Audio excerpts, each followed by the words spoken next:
கர்த்தருடைய பரிசுத்த நாமம் மகிமைப்படுவதாக. இந்த நாளிலும் கர்த்தர் நம்மோடு பேசுகிற வார்த்தை 2 கொரிந்தியர் 2வது அதிகாரம் 14வது வசனம். 2 கொரிந்தியர் 2வது அதிகாரம் 14வது வசனம். கிறிஸ்துவுக்குள் எப்பொழுதும் எங்களை வெற்றி சிறக்க பண்ணி எல்லா இடங்களிலேயும் எங்களை கொண்டு அவரை அறிகிற அறிவின் வாசனையை வெளிப்படுத்துகிற தேவனுக்கு ஸ்தோத்திரம். பிரியமானவர்களே, எங்களை கொண்டு அவரை அறிகிற அறிவின் வாசனையை வெளிப்படுத்துகிற தேவன் என்று நம்ம இங்க பார்க்கிறோம்.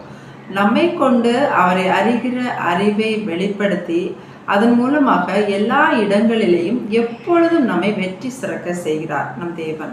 அவரை அறிகிற அறிவு, பொதுவாகவே நம்ம எந்த ஒரு காரியத்தையும் நம்முடைய கண்களால் பார்த்து அதை குறித்து ஒரு அறிவு, ஒரு புரிதல் நமக்கு வரும்போது தான் நம்ம அந்த காரியத்தை பின்பற்றவோ இல்லை அதை அனுபவமாக்கவோ இல்லை மற்றவர்களுக்கு அதை பற்றி சொல்லவோ செய்வோம். இப்போ எந்த ஒரு மனிதர்களையா இருக்கட்டும், எந்த ஒரு காரியத்தையா இருக்கட்டும், நம்ம பார்க்கும் போது தான் அதை பற்றி நம்ம அறிய முடிகிறது. எந்த மனிதர்களையா இருக்கட்டும், அவர்களோடு நம்ம பேசும்போது பழகும் போது அவர்களை பார்க்கும் போது தான் அவங்க இப்படிப்பட்டவங்க, அவங்களுடைய சுபாவங்கள் எப்படி, அவர்கள் இப்படி இருப்பார்கள் என்கிற அந்த ஒரு அறிவு நமக்குள்ளாக வருகிறது. அப்போ நம்முடைய அறிவுக்கு உட்பட்ட அந்த காரியங்களை மட்டும்தான் நம்முடைய வாழ்க்கையை முறையாக்குறோம். நம்ம அதை பின்பற்றுகிறோம். அதே போல தான் கர்த்தரை அறிகிற அறிவு நமக்குள்ளால வரும்போது தான் அதுவும் நம்முடைய வாழ்க்கை முறையாகும். ஆதியிலே மனிதன் நன்மை தீமை அறியத்தக்க மனுஷனானான் என்று சொல்லப்பட்டிருக்கிறது. ஏவாள் அந்த பழத்தை சாப்பிட்ட பிறகு அந்த நன்மை தீமை அறியத்தக்க கனியை சாப்பிட்டதுனால நன்மை தீமை அறியத்தக்கவர்களானோம். ஆனால் பல வேளைகளில் சத்துரு தீமையான காரியங்களை நாம் அறிகிற அறிவில் வளரதான் அவன் நம்மளை எப்போதுமே அதற்கேற்ற பாதையில தான் நடத்துகிறான். ஆனால் நமக்கு நன்மை என்பது வசனம் சொல்லுகிறது, நன்மையான எந்த ஈவும் பரத்திலிருந்து உண்டாகி ஜோதிகளின் பிதாவினிடத்திலிருந்து இறங்கி வருகிறது என்று. அப்போ நமக்கு நன்மை என்பது நம்முடைய கர்த்தராகிய இயேசு கிறிஸ்துவும் அவர் கையிலிருந்து வருவதும் தான் நமக்கு நன்மை. அப்போ அந்த நன்மையை பார்க்கணும்னா நம்முடைய சாதாரண கண்கள்னால எப்படி நம்ம மற்ற காரியங்களை, உலக பிரகாரமான காரியங்களை பார்த்து புரிந்து கொள்வது போல நம்முடைய கண்களால பார்க்க முடியாது. வசனம் சொல்லுகிறது, நான் மனிதன் அல்ல, நான் உங்கள் நடுவில் இருக்கிற பரிசுத்தர். அப்ப அந்த பரிசுத்த தேவனை நம்ம பார்க்க வேண்டும் என்றால் நமக்கு இன்னொரு கண் தேவை. அதுதான் மனக்கண். அது எப்பொழுதும் திறந்திருக்க வேண்டும். நம்முடைய தேவனை அறிகிற அறிவு, அதாவது நாம் அவரை பார்த்து அதை பார்த்து அவரை புரிந்து கொள்வது, அந்த அறிவு நமக்கு வேண்டும் என்றால் நம்முடைய மனக்கண்கள் எப்போதும் அவருக்கு நேராக திறந்திருக்க வேண்டும். நம்ம அவரை எப்படி பார்க்க வேண்டும் என்றால் வசனம் சொல்லுகிறது பாருங்க. 2 கொரிந்தியர் 3வது அதிகாரம் 18வது வசனத்திலே, நாம் எல்லாரும் திறந்த முகமாய் கர்த்தருடைய மகிமையை கண்ணாடியிலே காண்கிறது போல கண்டு ஆவியாயிருக்கிற கர்த்தரால் அந்த சாயலாகத்தானே மகிமையின் மேல் மகிமை அடைந்து மறுரூபப்படுகிறோம். நம்முடைய தேவன் ஆவியா இருக்கிறார். நம்ம மனிதர்களை பார்த்தோ மற்ற காரியங்களை பார்த்து நம்ம அதை புரிந்து கொள்வது மாதிரி முடியாது. ஆவியா இருக்கிற தேவனை திறந்த முகமாய் கண்ணாடியிலே பார்க்கறது மாதிரி நம்ம பார்க்க வேணும். எப்படி நாம ஒரு கண்ணாடி முன்பு போய் நிற்கும் போது அதுல எந்த ஒரு மறைவும் இல்லாம நம்மை தெளிவாக பார்ப்பது போல நம்முடைய தேவனை நாம பார்த்து மகிமையின் மேல் மகிமையடைந்து மறுரூபமாக கடவோம் என்று வசனம் சொல்லுகிறார். அந்த அளவுக்கு ஒரு எந்த சந்தேகமும் இல்லாமல் தெளிவான ஒரு பார்வை உடையவர்களா இருக்கணும்னா நம்முடைய மனக்கண் எப்பொழுதும் திறந்திருக்க வேண்டும் என்று இங்கே சொல்லப்பட்டிருக்கிறது. அப்போதான் நம்ம எப்பொழுதும் எல்லா இடத்துலையும் அவரை அறிகிற அறிவை நாம வெளிப்படுத்த முடியும். அதன் மூலமாக அந்த எல்லா காரியங்களையும் நம்ம வெற்றியா இருக்க முடியும் என்று இந்த வசனத்திலே பார்க்கிறோம். எப்பொழுதும் எங்களை வெற்றி சிறக்க பண்ணி எல்லா இடங்களிலும் எங்களை கொண்டு அவரை அறிகிற அறிவின் வாசனையை வெளிப்படுத்துகிற தேவனுக்கு ஸ்தோத்திரம். மார்க் 8வது அதிகாரத்திலே இயேசு கிறிஸ்து ஒரு குருடனுக்கு பார்வை அளிக்கிறார். அவனை தெளிவாக காணும்படி செய்கிறார். மார்க் 8வது அதிகாரம் 22 முதல் 25 வரை உள்ள வசனங்களை நம்ம வாசிக்கும் போது, பின்பு அவர் பெத்சாய்தா ஊருக்கு வந்தார். அப்பொழுது ஒரு குருடனை அவரிடத்தில் கொண்டு அவனை தொடும்படி அவரை வேண்டிக் கொண்டார்கள். அவர் குருடனுடைய கையை பிடித்து அவனை கிராமத்துக்கு வெளியே அழைத்து கொண்டு போய் அவன் கண்களில் உமிழ்ந்து அவன் மேல் கைகளை வைத்து எதையாகிலும் காண்கிறாயா என்று கேட்டார். அவன் ஏறிட்டு பார்த்து, நடக்கிற மனுஷரை மரங்களைப் போல காண்கிறேன் என்றான். இந்த குருடனை இயேசு கிறிஸ்துவனிடத்தில் கொண்டு வருகிறார்கள். அவர் என்ன செய்கிறார் என்றால், அவனுடைய கையை பிடித்து கிராமத்துக்கு வெளியே அவனை அழைத்து கொண்டு போய் அவன் கண்களில் உமிழ்ந்து அவன் மேல் கைகளை வைத்து எதையாவது காண்கிறியா என்று கேட்கும்போது அவன் சொல்லுகிறான், நடக்கிற மனுஷரை மரங்களை போல காண்கிறேன். அப்படின்ற அவனுக்கு தெளிவாக தெரியல, ஏதோ தெரிந்தது மாதிரி இருக்கிறது. மீண்டும் பாருங்கள் அடுத்த வசனத்திலே, பின்பு அவர் மறுபடியும் அவன் கண்களின் மேல் கைகளை வைத்து அவனை ஏறிட்டு பார்க்கும்படி செய்தார். அப்பொழுது அவன் சொஸ்தம் அடைந்து யாவரையும் தெளிவாய் கண்டான். இந்த இடத்துல திரும்பவும் ஆண்டவர் அவருடைய கண்களிலே அவருடைய கையை வைக்கும்போது அவன் சொஸ்தம் அடைந்து யாவரையும் தெளிவாக கண்டான் என்று பார்க்கிறோம். இந்த இடத்துல அந்த குருடன் தெளிவாய் பார்ப்பதற்கு காரணம் என்னன்னு பார்த்தோம்னா, நம்ம முதல்ல சொல்லப்பட்டிருக்கிறது, அவருடைய குருடனுடைய கையை பிடித்து தனியாக வெளியே கிராமத்துக்கு வெளியே அழைத்து கொண்டு போய் அவன் கண்களில் உமிழ்ந்தார் என்று பார்க்கிறோம். கர்த்தர் தன்னுடைய கரத்தை பிடித்த உடனே தான் பார்வை அடையவில்லை என்று சொல்லி அவன் கர்த்தரை விட்டு விலகி போகவில்லை. அவருடைய பிடியிலே அவன் இருக்கிறான். முதலாவது காரியம், கர்த்தருடைய பிடியிலே இருக்கிறான். தன்னுடைய சூழ்நிலை மாறலையே, இன்னும் எனக்கு பார்வை கிடைக்கலையே, எனக்கு இன்னும் இந்த காரியம் நடக்கலையே என்று சொல்லி அவன் கர்த்தரை விட்டு விலகி செல்லாமல் அவருடைய பிடியிலே இருக்கிறான். ரெண்டாவது நம்ம பார்த்தோம்னா, அவன் கண்களில் உமிழ்ந்தார் என்று சொல்லப்பட்டிருக்கிறது. இந்த உமிழ்தல் என்பது எதை குறிக்கிறது நம்ம பார்த்தோம்னா, முதல் காரியம் என்னாகமம் 12வது அதிகாரத்துல ஒரு காரியத்தை ஒரு சம்பவத்தை குறித்து நம்ம வாசிக்கிறோம். மிரியாம், மோசேக்கு எதிராக ஆரோனும் மிரியாமும் பேசும்போது கர்த்தருடைய கோபம் மிரியாமின் மேல் மூண்டது என்று சொல்லப்பட்டிருக்கு. கர்த்தர் மிரியாமின் மேல் கோபம் அடைந்து என்ன செய்கிறார் என்றால் பாருங்கள், 12வது அதிகாரம் 9வது வசனத்திலே சொல்லப்பட்டிருக்கிறது, கர்த்தருடைய கோபம் அவர்கள் மேல் மூண்டது, அவர் போய்விட்டார், மேகம் கூடாரத்தை விட்டு நீங்கி போயிற்று, மிரியாம் உறைந்த மலையின் வெண்மை போன்ற குஷ்டரோகி ஆனாள். ஆரோன் மிரியாமை பார்த்தபோது அவள் குஷ்டரோகியா இருக்க கண்டாள்.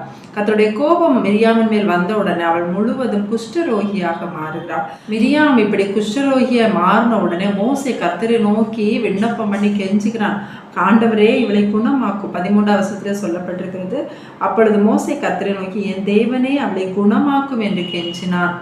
அப்பொழுது கர்த்தர் சொல்லுகிற வார்த்தை தான் அடுத்த வசனத்திலே, கர்த்தர் மோசையை நோக்கி, அவள் தகப்பன் அவள் முகத்திலே காரி துப்பினதுண்டானால் அவள் 7 நாள் வெட்கப்பட வேண்டாமோ, அது போலவே அவள் 7 நாள் பாளையத்துக்கு புறம்பே விலக்கப்பட்டிருந்து பின்பு சேர்த்து கொள்ளப்பட கடவுள் என்றார். இதை நம்ம பார்க்கும்போது சில தண்டனை, சில சிக்ஷை குறிப்பிட்ட நாள் நம்ம சுமந்தாக வேண்டும். இந்த இடத்துல மிரியாமை குறித்து ஆண்டவர் அப்படித்தான் சொல்லுகிறார். 7 நாள் வரைக்கும் அவள் இதை சுமக்க வேண்டும். அது வரைக்கும் அவள் பாளையத்துக்கு புறம்பே அவளை இருக்க வைத்து பின்பு பாளையத்துக்குள் சேர்த்து கொள்ளப்பட கடவுள் என்று அங்கே சொல்லுகிறதை பார்க்கணும். அதே போலதான் இந்த குருடனையும் இயேசு கிறிஸ்து கிராமத்தை விட்டு வெளியே, கிராமத்துக்கு புறம்பே வெளியே அழைத்து கொண்டு போகிறார். ஆனால் அந்த இடத்துல நம்ம பார்த்தோம்னா பாருங்க, இயேசு அவருடைய கையை பிடித்து அவனை அழைத்து கொண்டு போகிறார், அவருடைய கையை அவன் மேல் வைக்கிறார். அப்போ அதுல இருந்து என்ன புரிகிறது என்றால், அந்த பாதையில சில சிக்ஷை, சில தண்டனையின் பாதையில நடத்தப்படும் போதும் அவர் கூடவே இருக்கிறார். அவர் நம்மை நடத்த மறக்கல, நம்மை போஷிக்க மறக்கல, நம்மை பலப்படுத்த, அவருடைய வார்த்தையை கொடுத்து பலப்படுவதற்கு மறந்து போகவில்லை. அவருடைய கரத்தினால் அவர் நம்மை சுமந்து கொண்டு செல்கிறார். ஆகவே தான் அப்படிப்பட்ட பாதையில நம்ம இருக்கும் போது கர்த்தர் நம்மோடு இருக்கிறார் என்கிற விசுவாசம் வேண்டும். எனவே தான் தாவீது சொல்லுகிறார், நான் மரண இருளின் பள்ளத்தாக்கிலே இருந்தாலும் பொல்லாப்புக்கு பயப்படேன், தேவரீர் என்னோடு கூட இருக்கிறீர் அப்படின்னு சொல்லி அந்த விசுவாசத்தை அறிக்கை பண்ணுகிறார். நாம என்ன பண்ணுவோம்னா, இப்படிப்பட்ட சூழ்நிலை வந்ததும் கர்த்தாவே என் கூட இரும், நீங்க என் கூட இருங்கப்பான்னு நம்ம ஜெபிப்போமே ஒழிய அவர் நம்ம கூட இருக்கிறார் என்று சொல்லி நம்ம அந்த வார்த்தையை நம்ம அறிக்கை பண்ணுகிறது இல்லை. இந்த இடத்துல பாருங்க, அந்த குருடனை அவர் வெளியே அழைத்து கொண்டு அவனுக்கு எதுவுமே தெளிவா தெரியல. நடக்கிற மனிதர்களை மரங்களை போல காண்கிறான். அவனுக்கு இயேசுவையும் தெளிவாக தெரியவில்லை. கர்த்தர் நடத்துகிற அந்த பாதையை அவனுக்கு எதுவுமே தெரியல. இருந்தாலுமே கர்த்தர் நடத்துகிற அந்த பாதையை அவன் முழுவதுமா ஏற்றுக்கொண்டு அவருடைய கரத்தின் பிடியிலே அவன் அடங்கி இருக்கிறான். மேலும் இந்த உமிழ்தலை குறித்து இன்னும் ஒரு காரியத்தை நம்ம பார்த்தோம்னா, ஏசாயா 50வது அதிகாரம் 6வது வசனத்திலே இயேசு கிறிஸ்துவை குறித்து சொல்லப்பட்டிருக்கிறது. அவரை குறித்த தீர்க்க தரிசனத்திலே, அடிக்கிறவர்களுக்கு என் முதுகையும் தாடை மயிரை பிடுங்குகிறவர்களுக்கு என் தாடைகளையும் ஒப்பு கொடுத்தேன், அவமானத்துக்கும் உமிழ்நீருக்கும் என் முகத்தை மறைக்கவில்லை. முதல்ல நம்ம பார்த்தோம், உமிழ்தல் என்பது அது தண்டனை, சில சிக்ஷை என்று பார்த்தோம். அது குறிப்பிட்ட நாட்கள் வரைக்கும் நம்ம சுமந்தாக வேண்டும். 2வது பார்த்தோம்னா நிந்தையையும் அவமானத்தையும் குறிக்கிறது. அது கூட நம்முடைய வாழ்க்கையில பல வேளையில நாம சந்திக்க வேண்டியதா இருக்குது. இயேசு கிறிஸ்து இது எல்லாத்தையும் கடந்து வந்திருக்கிறார். இந்த குருடன் அந்த இந்த 2 காரியத்துக்குமே அவன் தன்னை விளக்கவில்லை. இது 2 காரியம் வந்த போதும் அவன் கர்த்தரை விட்டு தூரம் போகவில்லை. அப்படி அவன் இருந்த போதுதான் திரும்ப என்ன நடக்கிறது என்றால் 25வது வசனத்திலே, பின்பு அவன் மறுபடியும் அவன் கண்களின் மேல் கைகளை வைத்து அவனை ஏறிட்டு பார்க்கும்படி செய்தார். அப்பொழுது அவன் சொஸ்தம் அடைந்து யாவரையும் தெளிவாய் கண்டான். அவன் சொஸ்தம் அடைந்து யாவரையும், அவன் முதல்ல குணம் அடைகிறான். அப்படின்னா என்ன அர்த்தம்னா, முதல்ல அவன் யாரை பார்த்திருப்பான்னா இயேசு கிறிஸ்துவை தான் பார்த்தான். அதுக்கு பிறகு அவன் மற்ற யாவரையும் பார்த்தான். நம்ம முதல்ல அவர் இயேசு கிறிஸ்துவை பார்க்க வேண்டும். அவர் என்ன செய்கிறார் என்றால், அந்த உமிழ்தல் இருந்த அந்த கண்களின் மேல் அவர் கையை வைக்கும் போது அது மறைத்திருந்த அந்த மனக்கண்களை மறைந்திருந்த அந்த திரை விலகுகிறது. அவன் இயேசுவை தெளிவாக காண்கிறான், எல்லாரையுமே தெளிவாக காண்கிறான், முழுவதும் குணமடைகிறான் என்று இங்கே நம்ம பார்க்கிறோம். இஸ்ரவேல் ஜனங்களை குறித்து 2 கொரிந்தியர் 3வது அதிகாரம் 14வது வசனத்திலே சொல்லப்பட்டிருக்கிறது. அவருடைய மனது கடினப்பட்டது, இந்நாள் வரைக்கும் பழைய ஏற்பாடு வாசிக்கையில் அந்த முக்காடு நீங்காமல் இருக்கிறது, அது கிறிஸ்துவினாலே நீக்கப்படுகிறது. மோசையின் ஆகமங்கள் வாசிக்கப்படும் போது இந்நாள் வரைக்கும் முக்காடு அவர்கள் இருதயத்தின் மேல் இருக்கிறதே, அவர்கள் கர்த்தரிடத்தில் மனம் திரும்பும் போது அந்த முக்காடு எடுபட்டு போகும். இஸ்ரவேல் ஜனங்கள் கர்த்தரை இயேசு கிறிஸ்துவை அவர்களால் ஏற்றுக்கொள்ள முடியாததற்கு காரணம் அவர்களுடைய இருதயத்தின் மேல ஒரு முக்காடு காணப்படுகிறது. அவருடைய மன கடினத்து நிமித்தம் அந்த முக்காடு காணப்படுகிறது. அவர்களுடைய மனம் திரும்பும் போது, அவர்கள் கிறிஸ்துவனிடத்தில் திரும்பும் போது அந்த முக்காடு எடுபட்டு போகிறது என்று பார்ப்போம். இந்த இடத்துல அந்த குருடனுக்கு அப்படித்தான், அவர் கண்கள் மேல கையை வைக்கும் போது அந்த முக்காடு எடுபட்டு போகிறது, அவன் தெளிவாக பார்க்கிறான். பிரியமானவர்களே, ஆண்டவருடைய முகத்தை நாம பார்க்கும் போதுதான் நமக்கான நன்மையை நாம பார்க்க முடியும். சங்கீதம் 104:29வது வசனத்துல சொல்லப்பட்டிருக்கிறது, நீர் உமது முகத்தை மறைக்க திகைக்கும். அவருடைய முகம் மறைக்கப்பட்டால் நம்ம திகைத்து போவோம். அவருடைய முகத்தின் வெளிச்சம் நம்ம பிரகாசிக்கும் போது நமக்கான வழியை நம்ம பார்க்க முடியும். இன்னைக்கு அநேக காரியங்களை நம்மளால மேற்கொள்ள முடியல, அநேக காரியங்களை நம்ம பெற்றுக்கொள்ள முடியல, அநேக காரியத்துல இன்னும் வெற்றி அடைய முடியல என்றால் இன்னும் நமக்கு அதுக்கான வழி தெரியல. இயேசு கிறிஸ்து சொல்லுகிறார், நானே வழி, ஐ ஆம் த வேன்னு சொல்லுகிறார். எப்படி அந்த குருடனை கிராமத்துக்கு புறம்பே கொண்டு போய் கர்த்தர் அவனை முழுவதும் சொஸ்தமடைய வைத்து அவனை தெளிவாக காண வைத்தார், அதே போல நம்மை நடத்துகிற இந்த பாதை கூட நமக்கு அநேக வேளையில தெரியாம இருக்கலாம். வசனம் சொல்லுகிறது, குருடரை அவர்கள் அறியாத வழியிலே நடத்தி அவர்கள் தெரியாத பாதையிலே அவர்களை கொண்டு அவர்களுக்கு முன்பாக இருளை வெளிச்சமாக்கி கோணலை செவையாக்குவேன், இவர்களை செய்து நான் அவர்களை கைவிடாதிருப்பேன் என்று ஆண்டவர் சொல்லுகிறார். அந்த நடத்துகிற பாதையில ஒருவேளை நமக்கு தெளிவா பார்க்க முடியாம இருக்கலாம். கடவுள் நடத்துகிற பாதை நமக்கு புரியவே இல்லை, ஏன் இப்படி இந்த மாதிரிலாம் நடக்குது என்று. ஆனால் பாருங்கள், கர்த்தர் அந்த வழியில இருளை வெளிச்சமாக்குகிறார், கோணலை செவ்வையாக்குகிறார். ஏதோ ஒரு காரியம், ஏதோ ஒரு மாற்றம் நமக்குள், ஏதோ ஒரு காரியத்தை புதிதா உண்டாக்குவதற்காக தான் இந்த பாதையை நடத்துகிறார். பாருங்கள், இயேசு கிறிஸ்துவை குறித்து கூட சொல்லப்பட்டிருக்கிறது. எபிரேயர் 13வது அதிகாரம் 12வது வசனத்திலே, அந்தபடியே இயேசுவும் தம்முடைய சொந்த இரத்தத்தினாலே ஜனத்தை பரிசுத்தம் செய்யும்படியாக நகர வாசலுக்கு புறம்பே பாடுபட்டார். அவருடைய இரத்தத்தினாலே நாம பரிசுத்தம் ஆகும்படி அவர் நகர வாசலுக்கு புறம்பே பாடுபட்டார்.